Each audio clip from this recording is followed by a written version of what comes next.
Bom dia, irmãos. Graças a Deus por mais este tempo que podemos ter juntos hoje. Já temos vindo a partilhar como igreja. Só um segundinho que as tecnologias às vezes são mais lentas que o nosso pensamento.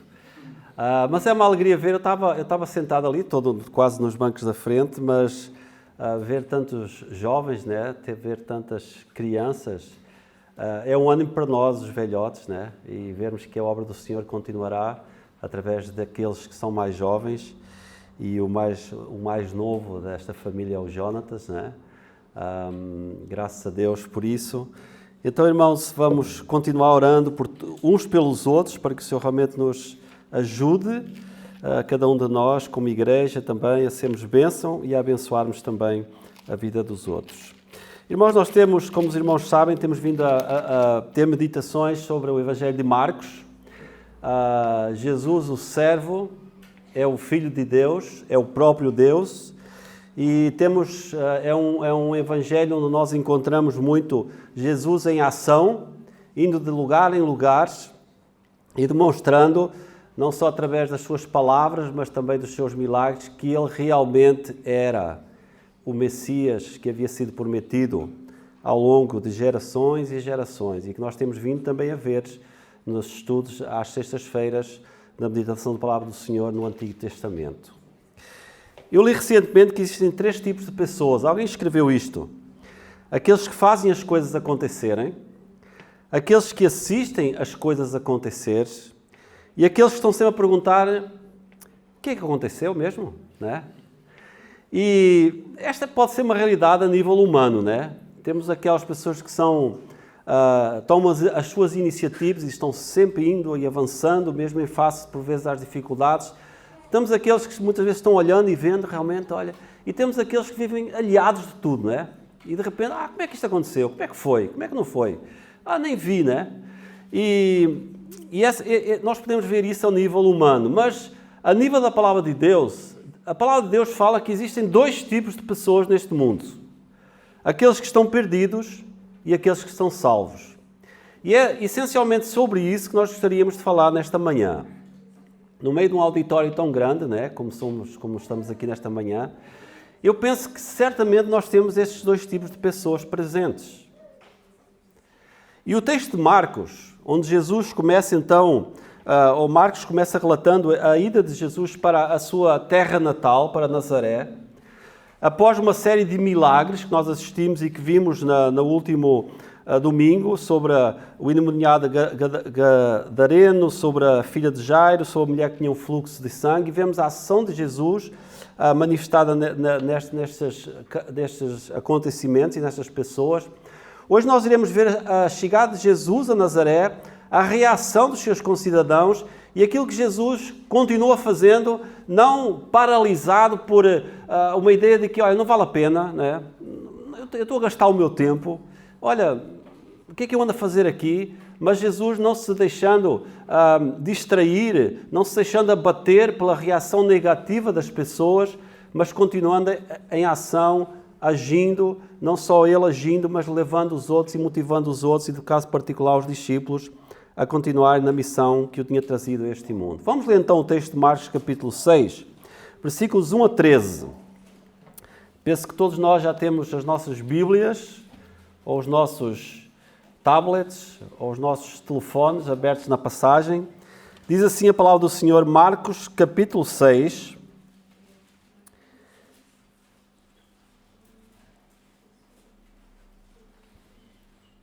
penso que já todos encontramos. Diz o seguinte: e partindo dali chegou à sua terra, e os seus discípulos o seguiram. E, chegando o sábado, começou a ensinar na sinagoga, e muitos ouvindo se admiravam, dizendo: de onde vêm estas coisas? E que sabedoria é esta que lhe foi dada? E como se fazem tais maravilhas por suas mãos? Não é este o carpinteiro, filho de Maria, irmão de Tiago e de José, e de Judas e de Simão? E não estão aqui conosco suas irmãs? E escandalizavam-se nele. E Jesus lhes dizia: não há profeta sem honra, senão na sua terra, entre os seus parentes e na sua casa. e não podia fazer ali obras maravilhosas, somente curou alguns poucos enfermos, impondo-lhes as mãos. E estava admirado da incredulidade deles, e percorreu as aldeias vizinhas ensinando. Chamou assim os 12 e começou a enviá-los de 2 a 2, e deu-lhes o poder sobre os espíritos imundos. E ordenou-lhes que nada tomassem para o caminho, senão um bordão, nem alforje, nem pão, nem dinheiro no cinto, mas que calçassem alparcas e que as vestissem e que não vestissem 2 túnicas. E dizia-lhes: na casa em que entrardes, ficai nela até partires dali. E quando alguns vos não receberem, nem vos ouvirem, saindo dali, sacudiu o pó que estiver debaixo dos vossos pés em testemunho contra eles. Em verdade vos digo que haverá maior tolerância no dia do juízo para Sodoma e Gomorra do que para os daquela cidade. E saindo eles, pregavam que se arrependessem, e expulsavam muitos demónios, e ungiam muitos enfermos com óleo, e os curava. A palavra de Deus aqui apresenta-nos 2 situações muito diferentes. E conforme eu disse, a palavra de Deus diz que neste mundo existem aqueles que creem, aqueles que ouvem, e aqueles que simplesmente não querem saber. E colocam uma série de situações ou de interrogações acerca da sua descrença. Mas nós temos então aqueles que estão perdidos, e eu já falei sobre isso, e os que foram encontrados, aqueles que estão a viver nas trevas e aqueles que estão a viver na luz, aqueles que são inimigos de Deus e aqueles que foram transformados em amigos de Deus, os que estão mortos e os que nasceram de novo, os que estão do lado de fora. Podemos muitas vezes, e nós que não conseguimos ler os corações, Jesus lia, né? Podemos muitas vezes não conseguir identificar a qual desses grupos a pessoa pertence. Mas Deus, que conhece os nossos pensamentos mais profundos, Ele sabe de que lado você está. Ele sabe se você é um filho de Deus, uma filha de Deus, ou se você é um filho ou uma filha das trevas, alguém que não conhece o Senhor Jesus Cristo como Senhor e Salvador. E a Bíblia diz-nos que o grupo em que uma pessoa está é determinado pela sua resposta em relação a Jesus Cristo. E eu gostaria de ler um texto que todos nós conhecemos, no Evangelho de João, um pouquinho mais na frente, no versículo 1, logo começando este Evangelho, João deixa muito claro do lado que as pessoas estão e do lado que as pessoas devem ficar. João capítulo 1, começando no versículo 10, a palavra de Deus diz o seguinte, Evangelho de João, capítulo 1, versículo 10, diz o seguinte, referindo-se ao Senhor Jesus Cristo. Estava no mundo e o mundo foi feito por ele. E o mundo não o conheceu. Veio para o que era seu e os seus não o receberam. Mas a todos quantos o receberam, aos que creem no seu nome, deu-lhes o poder de serem feitos filhos de Deus, os quais não nasceram do sangue, nem da vontade da carne, nem da vontade do varão, mas de Deus. A todos quantos o receberam, deu-lhes o poder de serem feitos filhos de Deus. Existem 2 tipos de pessoas no mundo. Aqueles que continuam rejeitando Jesus, no qual todo o mundo se engloba, porque a palavra de Deus diz que todos pecaram, separados estão da glória de Deus. Não há um justo, nenhum sequer. E aqueles que confessam a Jesus como Senhor. E Marcos, capítulo 6, ilustra claramente esses 2 tipos de pessoas. Nós começámos por ver, no início, do versículo 1 ao versículo 6, Jesus falando, Jesus manifestando mais uma vez toda a sua sabedoria e todo o seu poder, exatamente no lugar que mais devia crer em Jesus. Nazaré. Dizem os comentaristas que Nazaré seria na altura um vilarejo com cerca de 500 habitantes. Então, certamente era um vilarejo onde havia muitas pessoas da mesma família. Provavelmente Jesus tinha lá os seus primos, os seus tios, familiares mais afastados, mais próximos. Jesus tinha os seus amigos de infância e durante os primeiros 30 anos de vida, estas pessoas conviveram com Jesus de perto. E certamente Jesus foi um exemplo tremendo para eles. A palavra de Deus diz que Jesus não podia pecar, nunca pecou. Jesus, desde a sua meninice, adolescência e juventude, ele era diferente. E estas pessoas contactaram com ele. E finalmente, quando Jesus se manifesta agora através do seu ministério terreno, ele vai ter com os seus concidadãos, com os seus familiares, vai na sinagoga, começa a falar das Escrituras, eles já conheciam da fama de Jesus, e eles olham para Jesus e dizem, espera aí, mas quem tu pensas que és, não é? Tu não és o filho do carpinteiro, tu não és um carpinteiro também? Nós conhecemos os teus irmãos. Que sabedoria é essa? E mais do que isso, a palavra de Deus diz que essas pessoas se escandalizaram. Sentiram-se ofendidas. Disseram, olha, há pessoas mais importantes aqui na aldeia do que Jesus. Por que é que ele está tentando aparecer, não é? E eles recusaram reconhecer que a sabedoria e o poder de Jesus vinham diretamente do próprio Deus. Como as pessoas hoje também reconhecem que muitas vezes Jesus como um grande mestre, como alguém que realmente tem palavras sábias acerca da vida, mas ignoram as afirmações que ele fez, que o levam muito mais além do que aquilo que as pessoas muitas vezes veem. E que demonstram que Jesus é a luz do mundo, Jesus é a ressurreição e a vida. Ele mesmo disse, eu sou o caminho, a verdade e a vida, ninguém vem ao Pai senão por mim. E era isso que Jesus estava tentando passar para essas pessoas, mas elas simplesmente olhavam não para Jesus, mas para aquilo que eles achavam que Jesus era, meramente um concidadão comum qualquer deles e que não tinha esse poder e essa autoridade para falar daquilo que ele estava a falar. E nós vivemos num mundo, irmãos e amigos, onde as pessoas muitas vezes acham que crer em Jesus é suicídio, né? Intelectual. E que a religião é apenas para pessoas que não conseguem pensar por si mesmas. Não sei se vocês já falaram com algumas pessoas que disseram, o que é isso? Não. Como é que tu podes acreditar nisso ainda nos dias de hoje? Os crentes não pensam pela cabeça deles, né? Eles não conseguem tomar as suas decisões. E muitas vezes Jesus é visto como alguém que foi apenas humano, talvez um profeta, talvez um político, uma pessoa que teve uma boa vida e que acabou mal, e não vê Jesus da forma que ele quer ser visto. Nós vimos no versículo 3, aliás, no versículo 2, que quando ele chegou à sinagoga e começou a falar, e muitos ouvintes se admiravam, porque certamente Jesus foi o maior pregador à face da terra. Eu costumo dizer que eu tenho uma santa inveja das pessoas que ouviram diretamente Jesus falar. Imagine você conviver com o Senhor Jesus durante 30 anos aqui em Partilhó, né? Você crescer com Ele. E de repente ele vem ali na Praça Central e começa a falar algo e você, uau, né? Olha, nunca imaginei que Jesus fosse tão sábio, né? Olha, ele conhece as Escrituras de trás para a frente. Mas espera aí, mas ele andou na escola comigo. Ele é apenas um simples carpinteiro. E as pessoas começaram a interrogar, a perguntar, de onde é que vem esta sabedoria? De onde é que vem estas coisas? Que sabedoria é esta que lhe foi dada? E como se fazem tais maravilhas nas suas mãos? Não é este o carpinteiro, filho de Maria, irmão de Tiago, e de José, e de Judas e de Simão? E não está aqui connosco as suas irmãs? E veja o que é que diz o final do capítulo 3, do versículo 3. E escandalizavam-se nele. Como é que tu podes fazer uma coisa dessas? Sai daí, homem! Essa é a forma como a maioria das pessoas hoje ainda olha para Jesus.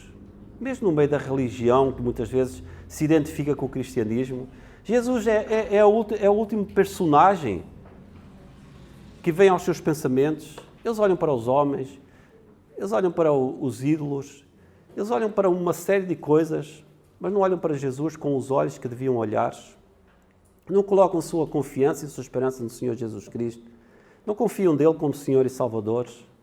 Ele é apenas mais um personagem. Até há pessoas mais sábias do que ele.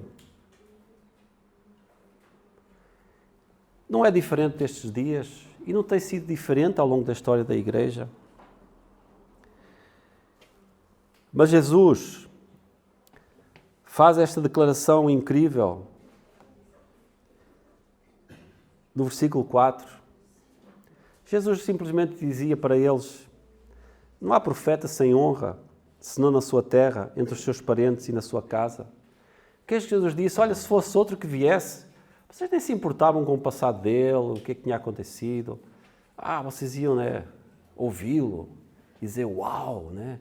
Olha, faltava-nos aqui alguém como este personagem. E Jesus disse, eu estou convosco, mas eu já sei. A Escritura diz isso, não é? Não há profeta sem honra, senão na sua terra. Ou seja, Jesus tinha dado todas as evidências de que ele era diferente. Mas eles não queriam saber disso. Eles não estavam pensando nisso. Eles estavam apenas a encontrar uma forma de continuar rejeitando a mensagem. A mensagem que vinha até eles e que os confrontava com a sua condição diante de Deus. Se Jesus tivesse vindo com um discurso político, aí sim, finalmente, né? Chegou alguém para nos libertar do jugo dos romanos. Finalmente, alguém para impor a lei, né? Para colocar as coisas no lugar. Mas Jesus veio com uma mensagem que as pessoas não estavam à espera de ouvir. E eles disseram, não queremos isso, não é para nós. E escandalizavam-se. E diz o versículo 5 que não podia fazer ali obras maravilhosas, somente curou alguns poucos enfermos, impondo-lhe as mãos. E estava admirado da incredulidade deles e percorreu as aldeias vizinhas ensinando. Interessante ver que Jesus conhecia os seus concidadãos, Jesus conhecia aquelas pessoas, mas Marcos usa esta expressão, Jesus ficou admirado com a incredulidade. Jesus disse, espera aí, né? Estes foram um pequeno grupo de privilegiados que viu que outros não viram, que ouviu que outros não ouviram, e mesmo assim não creem. Olha, eu já passei por outros lugares e as pessoas que nem me conheciam, quando ouviram, creram. Eu estou admirado com este povo. Olha, eu não sei o que mais eu posso fazer. Irmãos, a realidade é essa, a realidade que nos cerca. É que muitas vezes as pessoas mesmo vendo não creem. Os seus olhos estão cegos para a realidade, para as coisas espirituais. Houve mensagens mais facilitadoras, não é? Olha, Deus te ama, não te preocupa com o resto. Olha, ama a Deus, à tua maneira, não é? Sem muitas restrições, sem muitas regrazinhas. Está tudo bem. Mas a palavra de Deus ela é muito clara. O ser humano nasce condenado ao inferno. Não por culpa de Deus, mas por culpa do pecado. Todos pecaram. E o salário do pecado é a morte. Hoje Jesus não está aqui, hoje Jesus não faz os milagres que fez. Ele continua fazendo milagres, mas não da forma que ele fez, presencialmente. Mas a condição do ser humano é exatamente a mesma. E às vezes Jesus olha para você e pergunta, afinal, o que é que mais falta? Já não ouviste o suficiente? Já não viste o suficiente da vida daqueles que são meus? O que mais te falta? E Jesus hoje continua se admirando com a incredulidade de alguns que ouvem a palavra ano após ano, ouvem. E muitas vezes dizem, quem é este que vem aqui para o púlpito dizer aquilo que eu tenho que fazer ou não? Né? Quem é esse Jesus que eu nunca vi? Sabe, um dia, quando você estiver na presença de Deus, nenhum dos argumentos que você use para justificar o porquê você rejeitou a Cristo servirá de desculpa. E Jesus sabia isso. Jesus podia ter dito, olha, acabou, olha, esquece, eu vou voltar para a glória, não vale a pena. Mas Jesus aproveita essa situação, nós vemos depois, mais na frente, o resto da história, mas Jesus aproveita essa situação para, diz o versículo 7, chamar a si os 12 e dizer, ok, olha, a missão não acabou. Olha, eles não querem, mas há outros que querem. Então vamos em frente. No Evangelho de Marcos, 12 discípulos mostram-nos como é quando as pessoas depositam a sua confiança em Jesus. E esta passagem mostra-nos 4 marcas dessas pessoas que seguem Jesus como Salvador e Senhor. Marcas que todos nós cristãos devemos ter. A cada geração da igreja, estas marcas têm existido e devem existir. E a primeira marca é a obediência. Muitas pessoas querem viver a sua vida do seu próprio jeito. Eu é que sei as decisões que tenho que tomar, eu é que vou decidir o que eu quero fazer, o que não quero fazer, mesmo do contexto de igreja. Mas se nós estamos a seguir a Jesus, o que queremos deve vir em segundo lugar. E o que Deus quer deve vir em primeiro lugar. Não a minha vontade, mas a tua vontade, Senhor. Não o meu querer, mas o teu querer. E então diz o versículo 7 que ele chamou assim os 12 discípulos e começou a enviá-los 2 a 2 e deu-lhes poder sobre os espíritos imundos. Jesus disse, a missão continua. Vocês são servos. E a vossa função é ir, servir, levar a mensagem mais além. E para os discípulos, esse ir, essa obediência àquilo que Jesus estava dizendo, significava ser enviado para uma missão perigosa para pregar o Evangelho.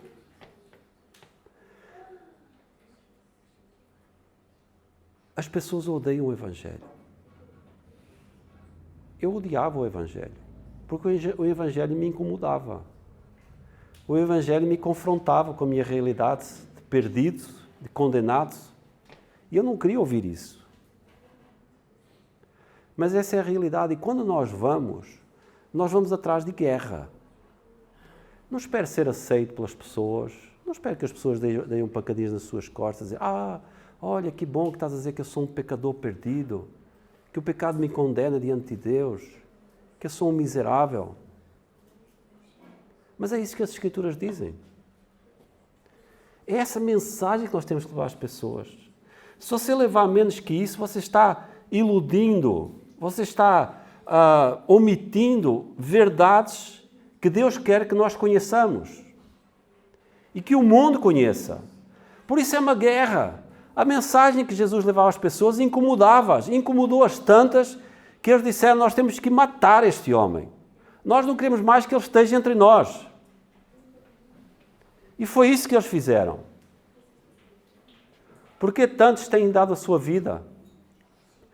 Porque a palavra de Deus, a mensagem do Evangelho incomoda as pessoas. Se você se sente confortável nesta igreja e o pecado não está a incomodá-lo, alguma coisa está muito errada nesta igreja. Nós temos que falar sobre o pecado, sobre o inferno, sobre a condenação que pesa sobre cada um de nós. E se você, criança, já está na idade em que você entende o que isso é, essa é a altura para você dizer, Senhor, eu quero te confessar como Senhor na minha vida. Senhor, salva-me. Jesus falava às crianças, aos jovens, a mensagem do Evangelho é uma mensagem em que Deus nos chama a sair do nosso conforto acolhedor da igreja local e a levar o seu amor para um mundo danificado, de pessoas sofrendo, de pessoas perdidas, de pessoas que precisam ouvir uma palavra de salvação, porque Deus sabe aqueles que irão ouvir, que Ele irá tocar, que irão se arrepender e confessar Jesus como Senhor. Nós não sabemos. Por isso a missão da igreja ainda não terminou. Há trabalho pronto para ti, cristão, que demanda toda a tua devoção. As pessoas que receberam Jesus obedecerão a esse chamado, custe o que custar. Isso exige fé. Isso exige entrega. E esta passagem continua dizendo, e ordenou-lhes que nada tomassem para o caminho, senão um bordão, nem alforjes, nem pão, nem dinheiro no cinto, mas que calçassem alparcas e que não vestissem 2 túnicas. E dizia-lhes, na casa em que entrardes, ficai nela até partires dali. E quando algum de vós E quando alguns vos não receberem, nem vos ouvirem, saindo dali, sacudi o pó que estiver debaixo dos vossos pés em testemunho contra eles. Em verdade vos digo que haverá mais tolerância no dia do juízo para Sodoma e Gomorra do que para os daquela cidade. Veja, Jesus está falando isto aos discípulos no lugar, mais uma vez eu repito, onde as pessoas mais deviam estar prontas para ouvir. Porquê que eles foram? Porque ao longo, e não vamos esquecer que incluído neste grupo estava Judas, aquele que viria a trair Jesus ainda. Mais uma vez um homem desculpável, que viu tudo aquilo que estava acontecendo, participou deste ministério e mesmo assim traiu o Senhor. Mas este grupo de homens estava motivado porque eles tinham visto aquilo que vinha, eles estavam a ver aquilo que vinha acontecendo. E quando Jesus disse, vão, eu vou-vos dar o poder para vocês expulsarem os espíritos imundos, para vocês partilharem a palavra, mas vão com um pensamento, vocês não vão, esqueçam as coisas que normalmente vocês carregam, vão apenas com aquilo que vocês têm. Falem, expliquem. Se as pessoas vos aceitarem, muito bem, se não, sacudam o pó de cima das vossas roupas e partam para outro lugar. E Jesus adverte essas pessoas dizendo, haverá no dia do juízo mais tolerância para Sodoma e Gomorra do que para os daquela cidade. Ou seja, as pessoas que outrora ouviram o Evangelho ou que têm ouvido o Evangelho e não tomam de seu lado de Cristo, estão condenadas, porque elas já estavam condenadas, continuarão condenadas ao juízo de Deus. Irmãos, a nossa missão é falar. A nossa missão é falar. Eles saíram falando às pessoas que se arrependessem. Os 12 tinham uma mensagem de vida ou morte para transmitir. Nazaré tinha rejeitado a Jesus. Mas havia tantas outras aldeias ao redor que ainda não tinham ouvido a boa nova de Jesus, o Salvador. E estes homens enviados por Jesus pregaram que as pessoas se arrependessem. E é interessante que no Novo Testamento usa a palavra pregar apenas 6 vezes e sempre dentro de um contexto de pregação numa igreja local. Mas a mesma palavra aparece 106 vezes com o significado de anunciar as boas novas, transmitindo a mensagem de salvação. E é isso que o Evangelho é, um anúncio. Nós vamos anunciar as boas novas do Evangelho. Nós não vamos tentar convencer ninguém. O Evangelho não é uma oferta. Olha, está aqui, queres? É um presente. O Evangelho não é um convite. O Evangelho não é um debate. Nós não vamos lá ter com as pessoas para debater com eles o que é certo e o que é errado. O verdadeiro Evangelho é simplesmente um anúncio de que Cristo veio e que Cristo é o Senhor. E é isso que nós devemos fazer. Não ir tentar discutir, meter política no meio ou religião, mas dizer, olha, a palavra de Deus diz que Jesus Cristo veio a este mundo.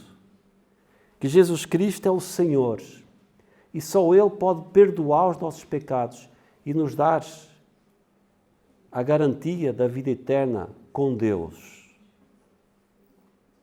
É um anúncio. E a palavra de Deus diz que aquele que veio em Cristo,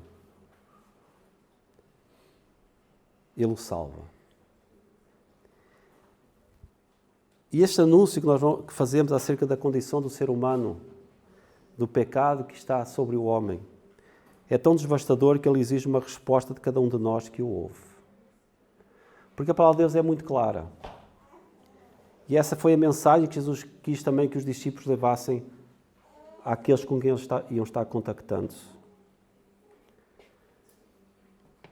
Jesus Cristo é o Filho do Deus vivo. Portanto, arrependa-se e creia no Evangelho. Porque a única condição que Deus coloca para que você e eu sejamos salvos é reconhecer Jesus Cristo, o Filho do Deus vivo, como o único que pode salvar a nossa alma da condenação eterna e nos libertar do destino a que todo ser humano está condenado, que é o inferno, e que apenas pela graça de Deus alguns poucos são tirados desse caminho e colocados numa relação com Deus. E a minha pergunta é, você já fez isso? Que evidências a sua vida tem dado de que realmente, se você diz que fez, você já nasceu de novo? Ou você é como aqueles que ouve a palavra, vez após vez, dia após dia, e talvez como alguns diz, sim, isso é interessante, quem sabe um dia eu tomo essa decisão. Não adie essa decisão. Nenhum de nós pode se levantar neste momento e dizer com toda a certeza, eu sei que hoje eu chegarei ao fim deste dia vivo, aqui. Nenhum. Hoje nós estamos aqui e Deus hoje está dando essa oportunidade para cada um de nós. Se você é do Senhor, que você possa continuar a ouvir todos os dias essa voz do Senhor Jesus Cristo dizendo, ide, pregai o Evangelho, indo, anunciai as boas novas. E quando Deus coloca alguém na sua vida que toma essa decisão, então faça dele um discípulo de Cristo. Em Atos capítulo 3, e eu vou terminar lendo esta passagem, capítulo 2,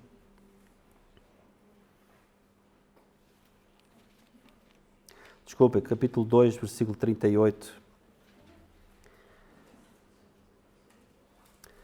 Versículo 33, depois do discurso de Pedro, no dia de Pentecostes, diz que as pessoas que o ouviram, versículo 37 dizia, e ouvindo eles isto, compungiram-se em seu coração e perguntaram a Pedro e aos demais apóstolos, que faremos, varões e irmãos? E disse-lhes Pedro, versículo 38, arrependei-vos e cada um de vós seja batizado em nome de Jesus Cristo para perdão dos pecados e recebereis o dom do Espírito Santo. Sem arrependimento não há salvação. Sem salvação não há vida eterna com Deus. Por isso Paulo dizia a estes que perguntaram, o que é que nós fazemos então? Talvez a pergunta que você está a fazer nesta manhã, a resposta é exatamente a mesma. Arrependa-se. Creia no Senhor Jesus Cristo. Confesse Jesus como Senhor. Seja batizado como testemunho público de que você tomou essa decisão. E Deus lhe dará o seu Espírito para que habite na sua vida. E Ele será a voz de Deus ao seu coração.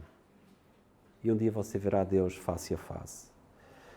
Deus opera em nossas vidas dia após dia. E esta mensagem que o Senhor Jesus ia levando de aldeia em aldeia, de terra em terra, continua atual. Jesus hoje não está conosco, mas a sua palavra continua entre nós. E é bom que você ouça e a coloque em prática na sua vida. E nós que somos filhos de Deus, irmãos, não esqueçamos do alto privilégio que o Senhor nos deu de o conhecermos. E o alto privilégio que o Senhor nos dá de sermos porta-vozes dessa mensagem de salvação, porque esse é o maior tesouro que nós carregamos em nossa vida. E é a melhor oferta que nós podemos dar para alguém, levar a mensagem de salvação àqueles que não conhecem o Senhor Jesus Cristo como Senhor e Salvador. Que o Senhor nos ajude e que nesta semana o Senhor possa nos ajudar nas oportunidades que Ele nos der a levar essa palavra mais além.